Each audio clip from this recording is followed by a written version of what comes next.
অন্য একজন সাংসদ, অনেক দিনের রাজনীতিবিদ, উনি এতদিন যে ধরনের কথা বলতেন তাতে সরে এসেছেন।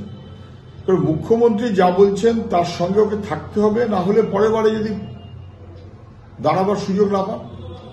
এটা খুব দুর্ভাগ্য যে আরএসএস যে কথায় খুশি হয় সেই কথাই মমতা ব্যানার্জি এমনকি মহিলাদের সম্পর্কে, ছাত্রীদের সম্পর্কে পারলে প্রায় তাই বলেছেন। সৌগতও সেই সুরে সুর মেলাচ্ছেন যে সন্ধ্যের পরে রাত্রে মহিলা অথবা ছাত্রী তারা কেন বাইরে বেরোবে, কারণ তাদের তো বাইরের নিরাপত্তা নেই।